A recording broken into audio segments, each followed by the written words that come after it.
नमस्कार मित्रों, कैसे हो सभी लोग। मित्रों आज हम लोग चर्चा करेंगे पॉलिटिकल के उस पोर्शन पर।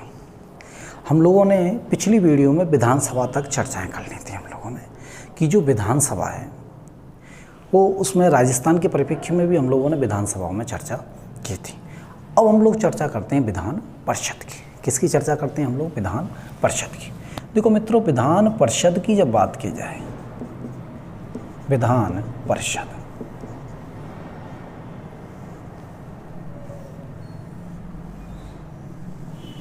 अब इस विधान परिषद की हम लोग चर्चा करते हैं तो देखो विधान परिषद में एक तो हम लोगों को देखना है कि जो विधान परिषद है, इस विधान परिषद विधानमंडल का एक अंग है। जो विधान परिषद है वो, इस विधान परिषद में जब आप लोग देखोगे तो ये जो विधान परिषद है, ये जो विधान परिषद है, इस विधान परिषद का यदि आपसे पूछा जाए कि गठन, विधान परिषद के गठन का उल्लेख किस अनुच्छेद में है, तो आपके जो आर्टिकल है वो आर्टिकल कितना होगा? 169 होगा मित्रों। यदि आपसे पूछा जाए विधान परिषद का गठन किस अनुच्छेद के तहत है तो 169 के तहत है। यदि आपसे पूछा जाए विधान परिषद की संरचना, विधान परिषद की संरचना का उल्लेख किस अनुच्छेद में है तो आर्टिकल कौन सा हो जाएगा मित्रों? 171। आपको विशेष ध्यान रखना है, राजस्थान में विधान परिषद को मान्यता मिल चुकी है, इसलिए यहाँ से राजस्थान के एग्जामों में क्वेश्चन रह सकता है चर्चा में। तो विधान परिषद का गठन यदि अनुच्छेद पूछा जाए तो 169 है और इसकी संरचना का उल्लेख किसमें? तो 171 में। संरचना से लेकर के क्वेश्चन पहले भी आ चुके हैं एग्जामों में, ध्यान रखना। तो 171 में विधान परिषद की संरचना का उल्लेख है, गठन 169 में इसकी गठन का उल्लेख है, किसकी? विधान परिषद। अब इसके बाद में हम लोग देखते हैं कि मित्रों विधान जो परिषद है, इस विधान परिषद को और किन किन नामों से जाना जाता है, किन किन नामों से जाना जाता है विधान परिषद को। तो जो विधान परिषद है, इस विधान परिषद को कहा जाता है आपके द्वितीय सदन कहा जाता है, द्वितीय सदन इसी को कहा जाता है। इसके अलावा और क्या कहा जाता है इसको? इसको कहा जाता है स्थायी सदन, स्थायी सदन कहा जाता है। युवाओं का सदन, इसको क्या कहा जाता है? युवाओं का सदन कहा जाता है। बुद्धिजीवियों का सदन कहा जाता है, बुद्धिजीवियों का सदन कहा जाता है इसको। आपके विधानसभा को आप लोग क्या कह रहे थे? प्रथम सदन कह रहे थे। इसके अलावा प्रत्यक्ष सदन कह रहे थे, जबकि इसको क्या कहा जाएगा? अप्रत्यक्ष सदन कहा जाएगा। अप्रत्यक्ष सदन के नाम से इसको जाना जाता है आपके। तो द्वितीय सदन कहा जाता है, अप्रत्यक्ष सदन कहा जाता है, स्थायी सदन कहा जाता है, युवाओं का सदन कहा जाता है, बुद्धिजीवियों का सदन कहा जाता है और अप्रत्यक्ष सदन कहा जाता है। इस तरह से विभिन्न उपनामों से भी किसको जाना जाता है? विधान परिषद को जाना जाता है मित्रों। इस विधान परिषद में यदि आप लोग देखोगे कि जो विधान परिषद है, यदि इस विधान परिषद में हम लोग देखें कि चुनाव लड़ने के लिए विधान परिषद में आयु कितनी होनी चाहिए, तो चुनाव लड़ने के लिए विधान परिषद में 30 वर्ष आयु होनी चाहिए। आयु कितनी होनी चाहिए? 30 होनी चाहिए। जबकि विधानसभा में कितनी होनी चाहिए? 25 होनी चाहिए आपकी विधानसभा में। इस विधान परिषद में यदि आपसे पूछा जाए कि गणपूर्ति, गणपूर्ति या कोरम, तो गणपूर्ति या कोरम पर आप लोग जब बात करोगे तो गणपूर्ति या कोरम होता क्या है? सबसे पहले हम लोग देखते हैं कि गणपूर्ति या कोरम होता क्या है। तो किसी भी बैठक को सफल बनाने के लिए न्यूनतम सदस्यों की संख्या, किसी भी बैठक को सफल बनाने के लिए न्यूनतम सदस्यों की संख्या को क्या कहा जाता है? गणपूर्ति या कोरम कहा जाता है। तो गणपूर्ति या कोरम कितना होगा? तो गणपूर्ति या कोरम होता है 1/10, 1/10। किसी भी बैठक को सफल बनाने के लिए न्यूनतम सदस्यों की संख्या को क्या कहा जाता है? गणपूर्ति या कोरम कहा जाता है। अब गणपूर्ति या कोरम कितना होगा? तो 1/10 होगा, 1/10 होगा। आयु कितनी होनी चाहिए? 30 वर्ष होनी चाहिए विधान परिषद का चुनाव लड़ने के लिए। यदि विधान परिषद में हम लोग देखें सीटों की स्थिति, तो जो विधान परिषद है इसमें सीटों की क्या कैलकुलेशन रहती है? विधान परिषद में सीटों की क्या कैलकुलेशन रहती है? तो यदि आप विधान परिषद में सीटों की कैलकुलेशन देखोगे तो जो अधिकतम है अधिकतम कितनी सीटें होंगी विधान परिषद में। तो जो अधिकतम सीटें होंगी विधान परिषद में वो कितनी होंगी, तो आपको ध्यान रखना है निम्न सदन का, निम्न सदन का अधिकतम कितनी सीटें होंगी विधान परिषद में, तो अधिकतम सीटें होंगी निम्न सदन का, निम्न सदन का 1/3। अब निम्न सदन किसको बोल रहे थे, इसको तो आप लोग क्या बोलोगे, उच्च सदन बोलोगे, इसको क्या बोलोगे आप लोग, उच्च सदन बोलोगे। और आप लोगों ने निम्न सदन किसको बोला था, निम्न सदन आपने विधानसभा को बोला था। जिन लोगों ने विधानसभा नहीं पढ़ी है वो इससे पहले विधानसभा का भी वीडियो है इस चैनल पर, आप लोग इस चैनल पर विधानसभा का वीडियो भी देख सकते हो। तो ये जो उच्च सदन विधान परिषद को, जबकि निम्न सदन किसको बोला जाता है, विधान सभा को बोला जाता है। तो निम्न सदन का कितना होगा, 1/3 सीटें होंगी। और न्यूनतम कितनी होनी चाहिए, तो न्यूनतम कितनी होनी चाहिए मित्रों, तो न्यूनतम होनी चाहिए आपकी कितनी, न्यूनतम होनी चाहिए आपकी 40। तो न्यूनतम 40 सीटें होनी चाहिए। और अधिकतम कितनी हो सकती हैं, तो निम्न सदन का 1/3 हो सकती हैं। तो अधिकतम निम्न सदन का 1/3 हो सकती हैं। न्यूनतम कितनी होंगी आपकी, तो आप कह सकते हो न्यूनतम सीटें कितनी होंगी, 40 होंगी।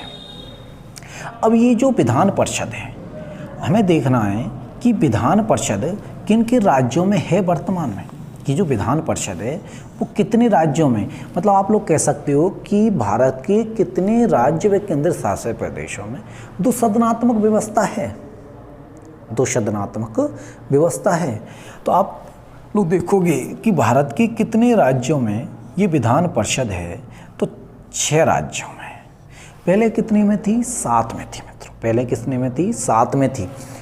7 कौन से थे, जमविक्ट, कौन सी ट्रेक है इसके लिए, जमविक्ट। जे का मतलब जम्मू कश्मीर, जे का मतलब क्या है, जम्मू कश्मीर। यू का मतलब क्या है, यूपी, उत्तर प्रदेश। एम का मतलब है आपके महाराष्ट्र, एम का मतलब क्या है, महाराष्ट्र। बी का मतलब क्या है आपके, बिहार, बी का क्या मतलब है, बिहार। ए का मतलब है आपके आंध्र प्रदेश, ए का मतलब क्या है आपके, आंध्र प्रदेश है। के का मतलब क्या है आपके, कर्नाटक। और टी का मतलब क्या है, तेलंगाना है, टी का मतलब क्या है, तेलंगाना। आंध्र प्रदेश से 2014 में 2 जून 2014 को क्या अलग हुआ था, तेलंगाना अलग हुआ था। तो कुल 6 राज्यों में आप लोग कह सकते हो कि कुल 6 राज्यों में विधान परिषद है, या आप लोग कह सकते हो कि कुल 6 राज्यों में द्विसदनात्मक व्यवस्थाएं, सदनात्मक, द्विसदनात्मक व्यवस्थाएं भारत में कुल 6 राज्यों में, जिसमें विधानसभा भी है और विधान परिषद भी है। लेकिन ये 7 हो रहे हैं, पहले कितने में थी, 7 में। अब ये जो जम्मू कश्मीर वाली है, इस जम्मू कश्मीर वाली विधान परिषद को समाप्त कर दिया गया है और 31 अक्टूबर 2019 को जम्मू कश्मीर को केंद्र शासित प्रदेश बना दिया। यहाँ केवल विधानसभा रखी है, विधान परिषद को समाप्त कर दिया गया है। तो ये 31 अक्टूबर 2019 को विधान परिषद क्या है, समाप्त हुई है। यहाँ पे विधान परिषद को समाप्त कर दिया गया है। तो वर्तमान में केवल इनमें ही है। यदि आप देखोगे कि वर्तमान में कितने राज्यों में, तो वर्तमान में केवल इन 6 में ही है। वर्तमान में विधान परिषद, वर्तमान में विधान परिषद, तो वर्तमान में केवल इन 6 राज्यों में ही विधान परिषद है आपकी। अम्बिक्ट, अब ट्रिक क्या हो जाएगी, जे को हटा दोगे तो अम्बिक्ट बन जाएगी। तो अम्बिक्ट, अम्बिक्ट, यू का मतलब यूपी, एम का मतलब महाराष्ट्र, एम का मतलब एमपी नहीं है, महाराष्ट्र है। बी का मतलब बिहार है, ए का मतलब आंध्र प्रदेश है, के का मतलब कर्नाटक है, केरल नहीं है, ध्यान रखना। टी का मतलब तेलंगाना है, तमिलनाडु नहीं है। तो ये कुल 6 राज्यों में विधान परिषद है। अब आप लोग देखोगे कि राजस्थान को भी विधान परिषद के गठन की अनुमति मिल गई है। यहाँ पर राजस्थान विधानसभा ने भी विधान परिषद की गठन का जो मुद्दा था या बिल था उसको विधानसभा में रखा और वहाँ से वो पारित हो गया है। अब राजस्थान में विधान परिषद का गठन किया जाए तो कितनी सीटें होंगी और क्या पोजीशन रहेंगी, देखें आप लोग। तो हम लोग देखते हैं, राजस्थान पर आते हैं। पहले आप लोग इसका स्क्रीनशॉट ले लें, फिर आगे बढ़ते हैं। चलो मित्रों,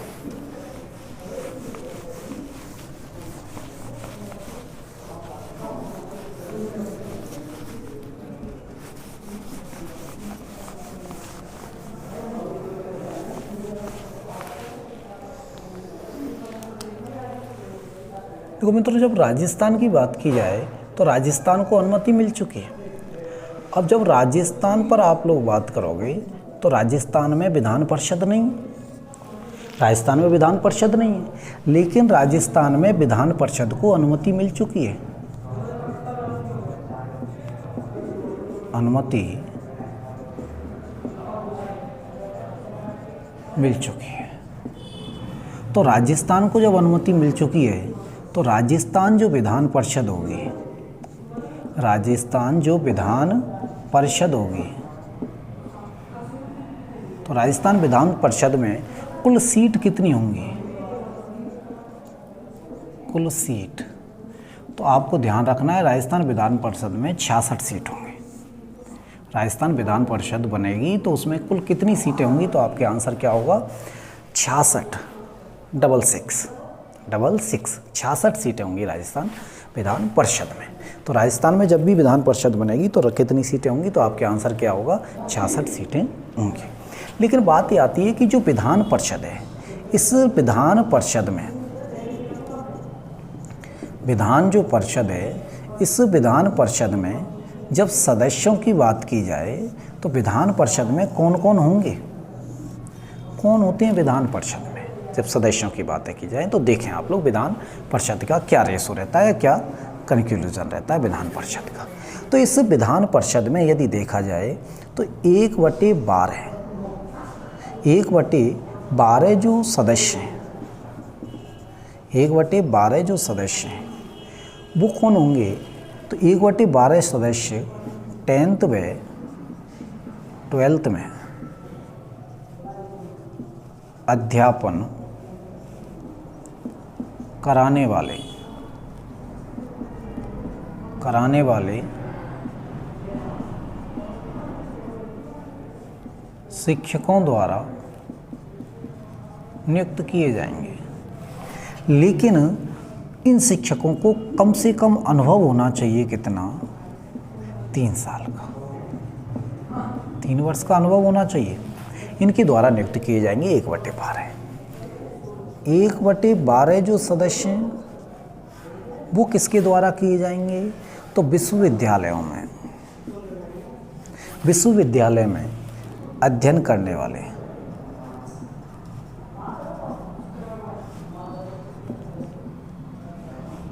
करने वाले स्नातक व स्नातकोत्तर मतलब पीजी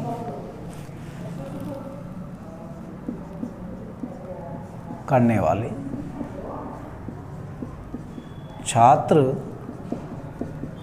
छात्राओं द्वारा नियुक्त होंगे। 1/3 सदस्य, ये 1/3 किसके द्वारा नियुक्त होंगे? राज्य सरकार द्वारा नियुक्त होंगे। अगले 1/3 सदस्य स्थानीय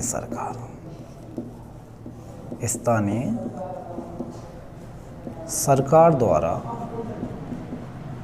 नियुक्त होंगे। लेकिन इनमें सबसे ज़्यादा इम्पोर्टेंट है अगला 1/6 सदस्य। ये किसके द्वारा? राज्यपाल द्वारा मनोनीत होते हैं।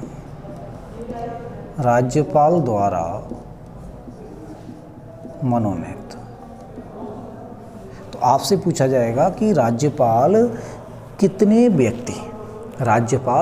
व्यक्ति विधान परिषद में मनोनीत करता है?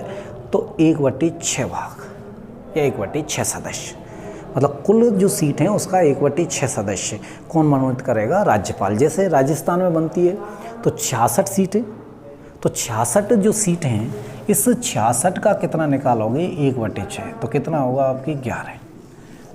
इस तरह से तो राजस्थान में कितना करेगा? 11 मनोनीत करेगा। लेकिन ये होंगे कौन से फील्डों से? तो ये जो मनोनीत किए जाएंगे वो किन किन क्षेत्रों से होंगे? तो कला, साहित्य, विज्ञान,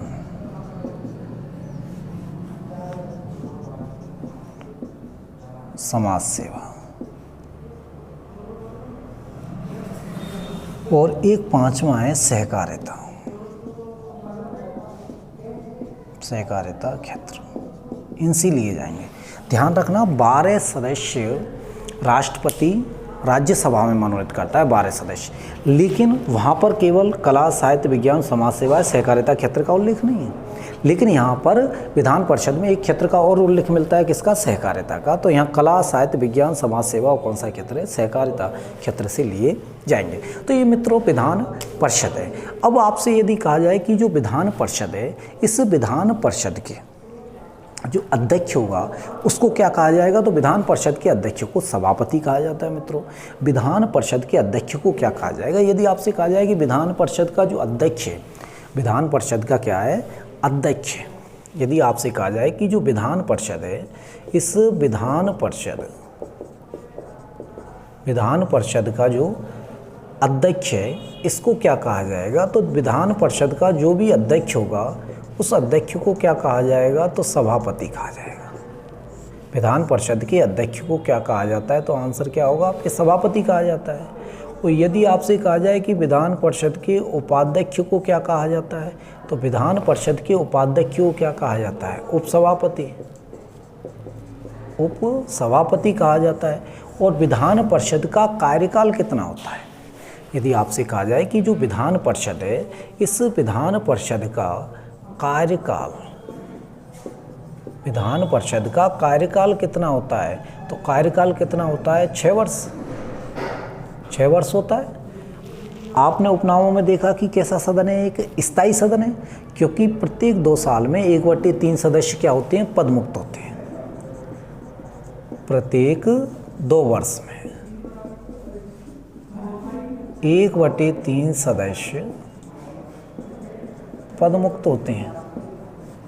1/3 सदस्य क्या होते हैं? पदमुक्त होते हैं प्रत्येक 2 साल में। कार्यकाल कितना होगा? 6 वर्ष होगा। तो ये मित्रों थी विधान परिषद। अगला हमने विधानसभा पढ़ी। विधानमंडल के 3 अंग होते हैं, विधानसभा, विधान परिषद। अगला अंग है आपके राज्यपाल। राज्यपाल का हम लोग अगली वीडियो में अध्ययन करेंगे। जब तक के लिए बहुत बहुत धन्यवाद आप लोगों को। जय हिंद, जय भारत।